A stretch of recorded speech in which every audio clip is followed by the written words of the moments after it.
Lesson number 4. The Beauty and the Beast. The Beauty and the Beast is a traditional fairy tales of France. Beauty and the Beast হচ্ছে traditional মানে classical, বহু পুরনো tradition wise চলে আসছে এরকম একটা রীতি রেওয়াজ অনুযায়ী একটা ফেয়ারি টেল, একটা পরীদের গল্প বা বলতে পারিস ঠাকুমার ঝুলি টাইপ এরকম ধরনের ফ্রান্সে, and is not authored by anyone specific. এই ধরনের স্টোরিগুলো বেসিক্যালি কারোর দ্বারা নির্দিষ্ট করে লেখা থাকে এমন বলা যায় না, যেরকম টাইপের, যেমন ধর খোকা ঘুমোলো, পাড়া জুড়োলো, বর্গি এলো দেশে, যেগুলো বাচ্চাদেরকে গাইয়ে গাইয়ে ঘুম পাড়ানো হয়। আচ্ছা, এই খোকা ঘুমোলো পাড়া জুড়োলো এটা বেসিক্যালি কার লেখা এটা হয়তো আমরা অনেকেই জানি না বা জানা যায়ও না সেইভাবে। ব্যাপারটা এরকম। আতা গাছে তোতা পাখি যেরকম টাইপের যে ছড়াগুলো, সেগুলো আলটিমেটলি দাঁড়িয়ে এগুলো চট করে কার লেখা সেটা আমরা বলতেও পারবো না।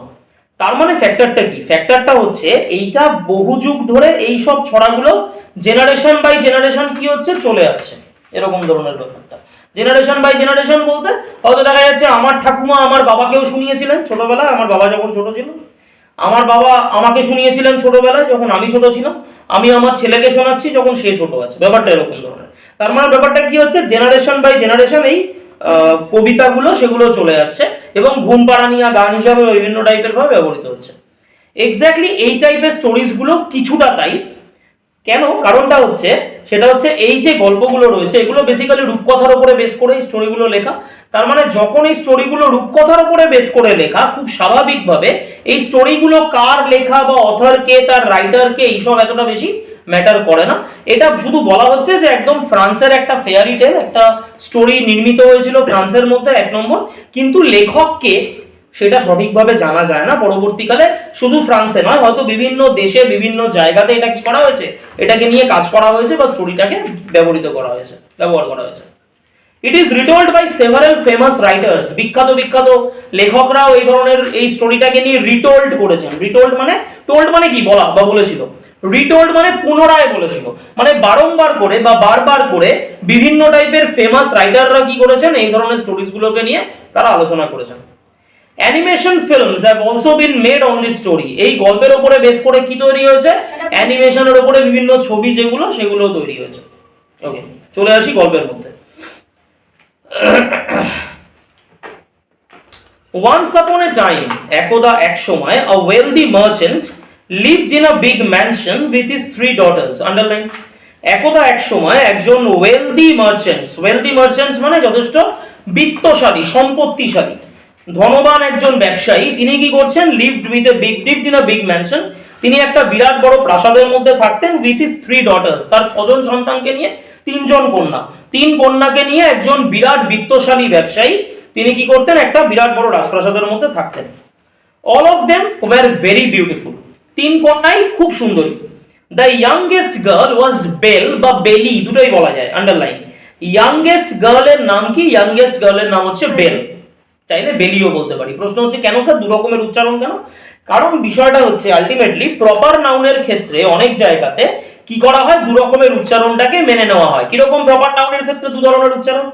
ধর আমরা ইংলিশে লিখলাম RAMAYANA, রামায়ণা বলা হয়, বাংলায় যেটাকে রামায়ণ বলি আমরা, রামায়ণা বলা হয়, আবার অনেকে চাইলে রামায়ণ বলতে পারে। সেরকম ভাবে MAHA মহাভারতা অথবা মহাভারত দুটোই বলা যায়। সো দুটো উচ্চারণই একটাই বই বা একটাই মহাকাব্যকে রিপ্রেজেন্ট করে, সেটা হচ্ছে রামায়ণ, বা মহাভারতের ক্ষেত্রে দাঁড়িয়ে মহাভারত। ব্যাপারটা তো এই ক্ষেত্রে দাঁড়িয়ে ইয়াংগেস্ট গার্ল ওয়াজ BELLE বেলি এটাও বলা যায়, অথবা BELLE বেল সেটুকু উচ্চারণ করা যায়। ওকে, she was known, underline, for her loveliness and for being pure at heart. বেলকে সবাই কেন পছন্দ করত? বলছে she was known for her loveliness. Belle পরিচিত ছিল, কিসের জন্য পরিচিত ছিল? লাভলিনেস। সে এতটা ভালো একজন মহিলা বা এত ভালো একজন একটা ছোট্ট মেয়ে এরকম টাইপের, সেই জন্য। এবং কি এত সুন্দরী দেখতে। সেকেন্ড হচ্ছে for being pure at heart, তার মন অত্যন্ত উদার ছিল, মন অত্যন্ত ভালো ছিল। একটা মানুষের সৌন্দর্য কিসে, তার মানে লুকসের মধ্যে নাকি তার মনের মধ্যে? কোনটা? তার মনের মধ্যে। বিকজ লুকস সেটা সারা জীবন সাথে থাকবে না, প্রত্যেকটা মানুষের বয়স হবে, সেটা সারা জীবন সাথে থাকবে না। কিন্তু যার মন সুন্দর, যার আচার আচরণ সুন্দর, যার কথাবার্তা ভালো, স্বাভাবিকভাবে তার সেই সৌন্দর্যটা কি করবে, একদম জীবনের শেষ দিন অবধি তার সাথে থেকে যাবে।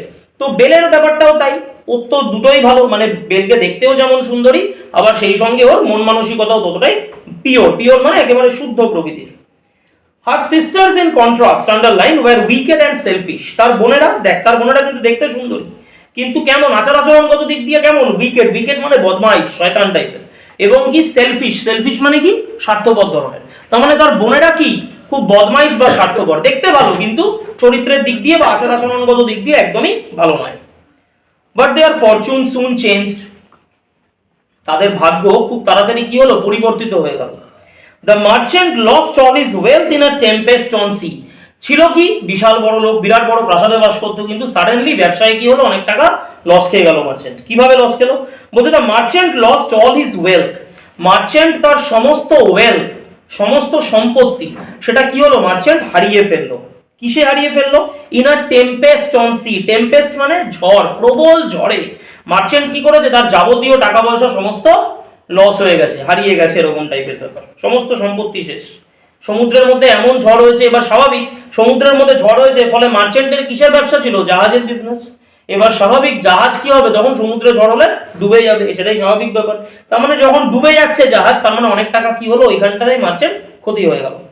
So he and his daughter started to live in a small farm house in a village, সেই জন্য তিনি এবং তার মেয়েরা, হি অ্যান্ড হিজ ডটার্স, তিনি এবং তার মেয়েরা স্টার্টেড টু লিভ, তিনি এবং তার মেয়েরা বাস করতে শুরু করলেন। কোথায় বাস করতে শুরু করলেন, in a small farm house, একটা ছোট ফার্ম হাউস, কুড়ে ঘর বা চালা ঘর টাইপের, সেইটার মধ্যে বসবাস করতে শুরু করলেন, ইন আ ভিলেজ, গ্রামের ভেতরে। কারণ এখন তো আর টাকা পয়সা নেই, তাহলে অত বড় প্রাসাদ কি হবে, পারবে না স্বাভাবিক বাস করতে।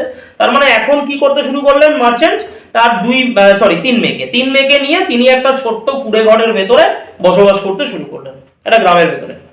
দে had to work hard for their living, তাদেরকে প্রচন্ড পরিশ্রম করতে হতো, কিসের জন্য, জীবনে বেঁচে থাকার জন্য, জীবন জীবিকা পালনের জন্য তাদেরকে কি করতে হতো, হিউজ পরিশ্রম করতে হতো, মারাত্মক লেভেলের পরিশ্রম করতে হতো। সাম ইয়ার্স লেটার, কিছু বছর পরে, the merchant hard that, merchant শুনতে পেলেন, কি শুনতে পেলেন, one of his trading ships had return to port, underline, কিছু সময় বাদে বা কিছু বছর পর মার্চেন্ট শুনতে পেলেন, কি শুনতে পেলেন, তার একটা জাহাজ, one of his trading ships, ভালো করে লাইনটা পড়বি, one of his trading ships মানে তার যতগুলো ব্যবসার জাহাজ ছিল তার মধ্যে একটা, মানে গেছিল কি অনেকগুলো, বাট তার মধ্যে কতগুলো, একটা, কি করেছে, একটা, হ্যাড রিটার্ন টু পোর্ট, সেটা বন্দরে ফিরে এসেছে। মানে যতগুলো জাহাজ ছিল, ধরে নিলাম এক্স অ্যামাউন্টের জাহাজ ছিল, তোদের যে ইয়ে আছে অ্যালজেব্রা আছে না, বীজগণিত এই বছর থেকে শুরু হয়েছে তো বীজগণিত, ধরে নিলাম এক্স অ্যামাউন্টের ছিল জাহাজ গেছিল, তো সেইটা তার মধ্যে কি করেছে, একখানা ফিরে এসছে। এইবার একটা জিনিস আমার বল প্রত্যেকে, সেটা হচ্ছে এই জাহাজটা যখন পোর্টে বা বন্দরে ফিরলো, সেটা শুনে মার্চেন্টের মনের মধ্যে আশা জন্মাবে নাকি মার্চেন্ট আশাহত হবে, কোনটা, আশা জন্মাবে। কেন, কারণ ন্যাচারাল ব্যাপার, মার্চেন্ট কি চেয়েছে, আরে সবকটা ও কি ভেবে নিয়েছিল, সবকটা জাহাজই সমুদ্রে ডুবে গেছে, সামহাউ একটা অন্তত ফিরে এসছে, তাহলে একটাও যদি অন্তত ফিরে আসো, মনের ভেতরে কি হবে, একটু আশার আলো দেখবে, কি আশার আলো দেখবে, যাক বাবা একটা জাহাজ তো অন্তত ফিরেছে, এক নম্বর কথা।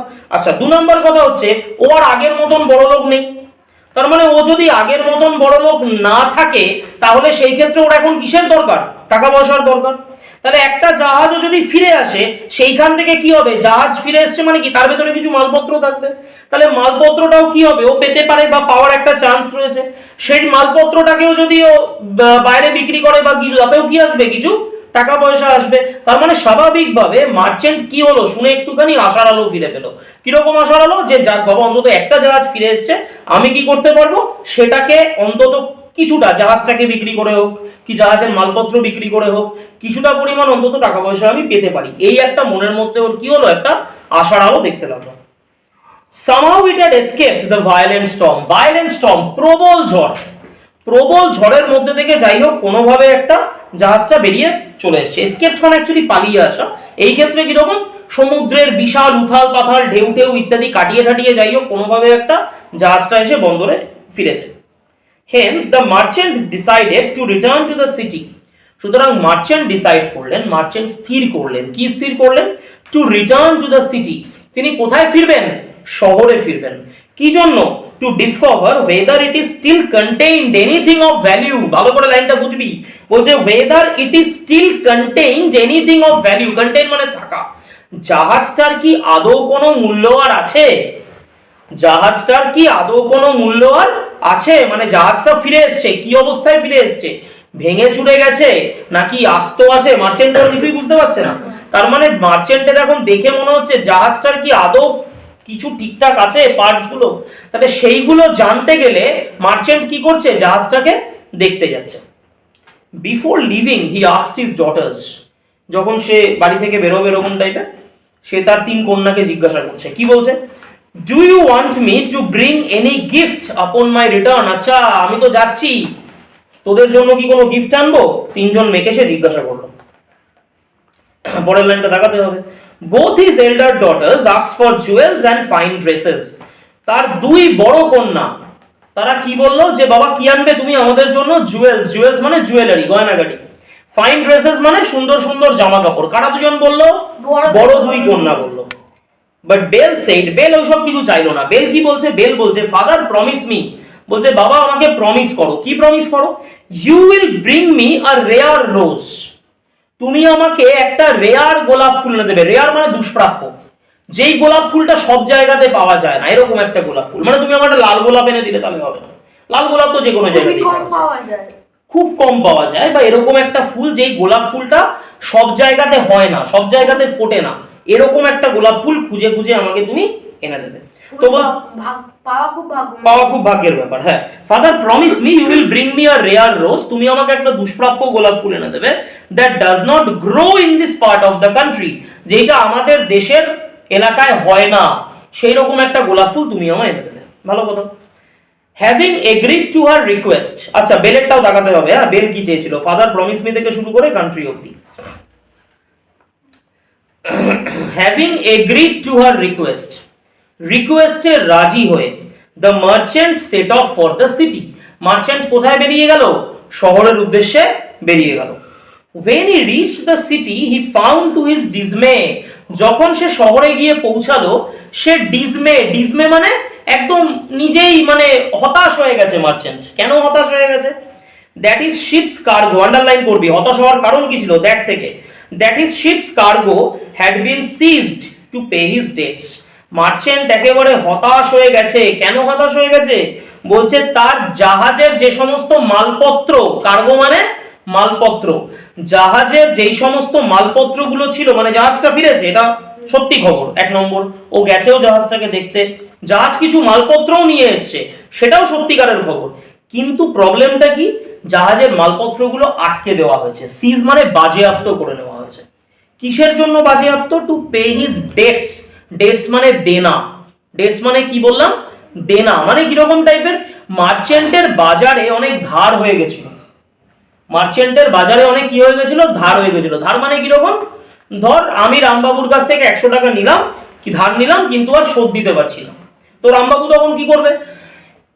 হয় আমাকে বলবে তুমি আমায় 100 টাকা দিয়ে দাও, না হলে কি বলবে 100 টাকার সমান মূল্যের, 100 টাকার সমান দামের কোনো একটা জিনিস কি করবে? আমার কাছ থেকে নিয়ে চলে যাবে, তাই তো? বেসিক্যালি এই ব্যাপারটাই হবে। এক্স্যাক্টলি এখানেও ঠিক তাই। মার্চেন্টের বাজারে অনেক কি হয়ে গেছিল? ধার দেনা হয়ে গেছিল। এইবার মার্চেন্ট সেটা কি করতে পারছে না? শোধ দিতে পারছে না। এবার মার্চেন্ট যখন শোধ দিতে পারছে না, তখন যাদের কাছ থেকে মার্চেন্ট ধার করেছে তারা কি বলছে? তাহলে আপনাকে শোধ দিতে হবে না, একটা কাজ করি, আপনার জাহাজের ভেতরে তো মালপত্রগুলো রয়েছে, তাহলে আমরা কি করি? মালপত্রগুলোকে নিয়ে নিই। তাহলে কি হবে? টাকা পেলাম না, কিন্তু সেই সমান অ্যামাউন্টের কি পেয়ে গেলাম? আমরা জিনিস পেয়ে গেলাম।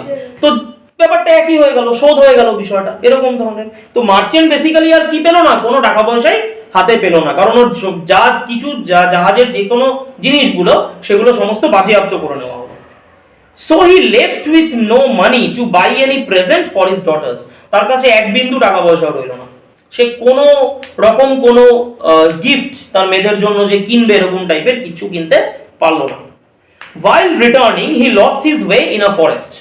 যখন সে ফিরছিল, সে বনের ভেতরে উল্টে কি হলো? আরো রাস্তা হারিয়ে ফেললো। Seeking shelter, seeking মানে খোঁজ করা, shelter মানে আশ্রয়, আশ্রয়ের খোঁজে he came across a dazzling palace and entered it। আশ্রয়ের খোঁজে মার্চেন্ট কি করলো?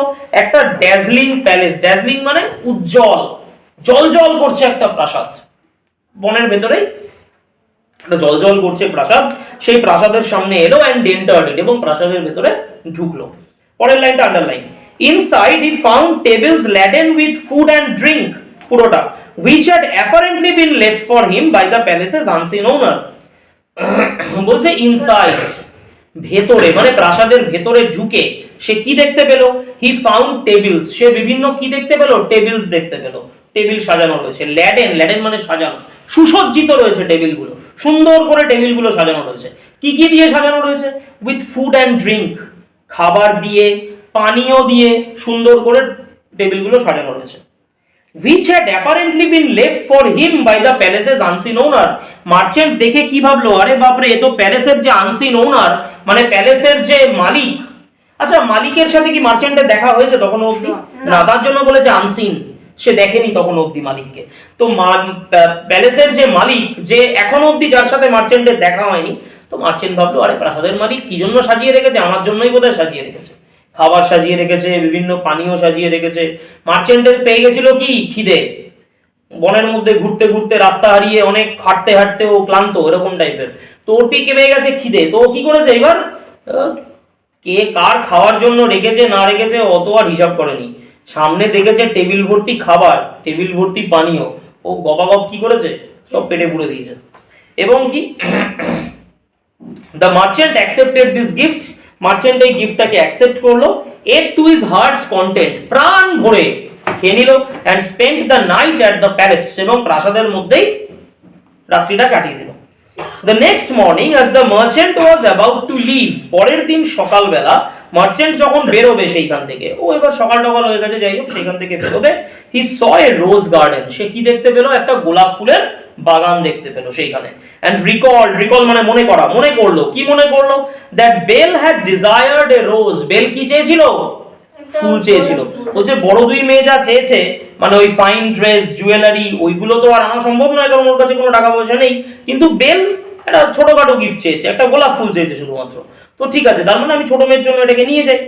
Upon picking the loveliest rose, the merchant suddenly came face to face with a hideous beast. Upon picking the loveliest rose, সব থেকে সুন্দর গোলাপ ফুলটা, lovely, লাভলিয়ার, লাভলিয়েস্ট মানে একদম সুপারলেটিভ ডিগ্রি। তো আপন পিকিং দ্য লাভলিয়েস্ট রোজ, সব থেকে সুন্দর গোলাপ ফুলটাকে সে যেই তুলেছে, সঙ্গে সঙ্গে কি করেছে? The merchant suddenly came face to face with a hideous beast, যেই গোলাপ ফুলটাকে তুলে ঘুরেছে মার্চেন্ট, দেখছে ওর সামনে অত্যন্ত কদাকার, অত্যন্ত কুৎসিত একটা বিস্ট, একটা জন্তু দাঁড়িয়ে রয়েছে ওর সামনে। ও তো স্বাভাবিক ভয় পেয়ে গেছে। হি টোল্ড দ্য মার্চেন্ট, সেই জন্তুটা মার্চেন্টকে বলছে, কি বলছে?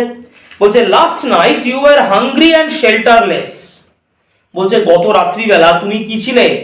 হাংরি ছিলে, ক্ষুধার্ত ছিলে। শেল্টারলেস, আশ্রয় খুঁজে পাচ্ছিলে না, তুমি আশ্রয়হীন ছিলে। আই গেভ ইউ ফুড, আমি তোমাকে কি দিয়েছি? ফুড দিয়েছি, খাবার দাবার দিয়েছি। আমি তোমাকে শেল্টার দিয়েছি, আশ্রয় দিয়েছি। অ্যান্ড কমফর্ট, তোমাকে কি প্রদান করেছি? আমি আরাম প্রদান করেছি।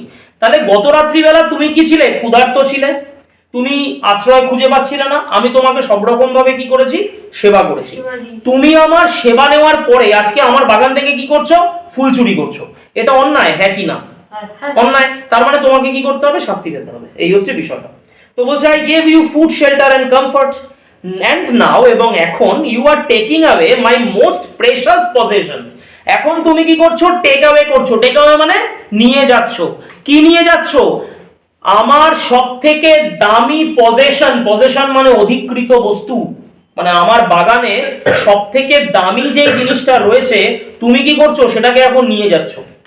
আফটার অ্যাকসেপ্টিং মাই হসপিটালিটি, অ্যাকসেপ্ট মানে গ্রহণ করা, হসপিটালিটি মানে সেবা, মানে আমার সেবা পাওয়ার পরে তুমি কি করছো? আমার বাগানের মধ্যে একটা দামি ফুল তুলে নিয়ে তুমি চলে যাচ্ছ। You must die for your conduct, conduct মানে আচরণ। তোমাকে তোমার আচরণের জন্য কি পেতে হবে? শাস্তি পেতেই হবে, বা তোমাকে মরতেই হবে। তো স্বাভাবিক ভয় পেয়ে গেছে merchant. The merchant beg to be set free, beg মানে অনুনয় বিনয় করা, বলছে আমাকে ছেড়ে দিন, এরকম টাইপের ব্যাপার। হি আর্গিউড দ্যাট, আর্গিউ মানে মার্চেন্ট যুক্তি দিল। কি যুক্তি দিচ্ছে? বলছে he had only picked the rose as a gift for his youngest daughter bell.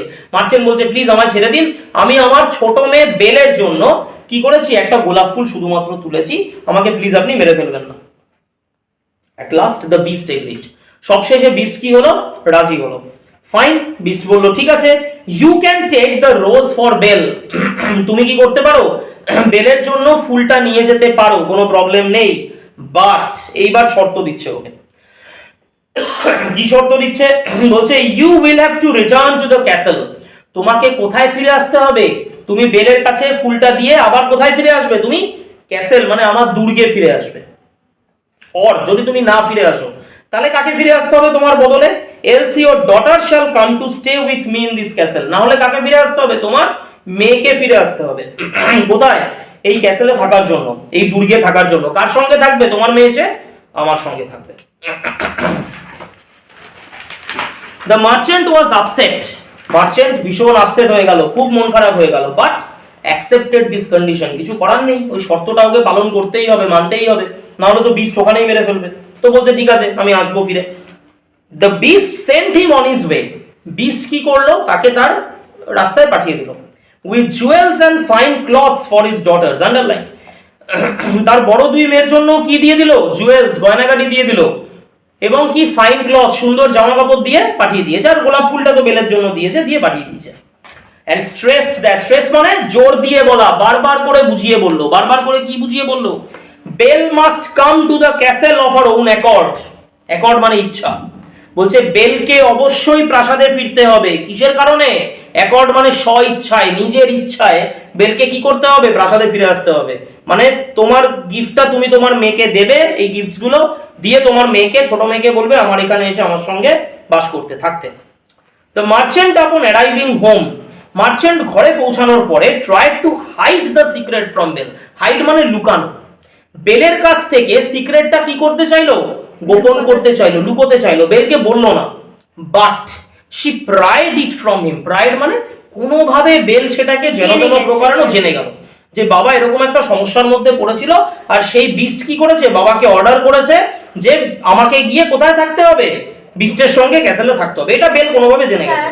Order দিয়েছে নাকি শর্ত করেছে স্যার? শর্ত, শর্ত দিয়ে অর্ডার দিয়েছে। and willingly went to the beast's castle, Belle আর কি করবে, বাবার জীবন বাঁচানোর জন্য, না হলে বাবা গেলে তো বাবাকেই মেরে ফেলবে, তো বাবার জীবন বাঁচানোর জন্য ও কি করলো, নিজের ইচ্ছাতেই বিস্টের ক্যাসেলে চলে গেল। The beast received her graciously, beast কি করেছে, ওকে রিসিভ করলো, রিসিভ মানে গ্রহণ করলো, আতিথেয়তা করলো, গ্রেসিয়াসলি মানে অত্যন্ত উদার চিত্তে। বিস্ট কিন্তু প্রথমেই ভাবা গেছিল কি মানুষ পেয়েছে জ্যান্ত, ওকে বোধহয় মেরেই ফেলবে, না, বিস্ট ওকে উল্টে কি করলো, খুব উদার ভাবে ওকে গ্রহণ করলো, আপ্যায়ন করলো ওকে, এন্ড টোল্ড হার, এবং তাকে বললো, কি বললো, বলছে you are the mistress of the castle, underline, and I am your servant, বলছে তুমি হলে এই ক্যাসেল বা এই দুর্গের মালকিন, তুমি হলে এই ক্যাসেল বা এই দুর্গের মালকিন, আর আমি কে, আই এম ইওর সার্ভেন্ট, আমি তোমার চাকর।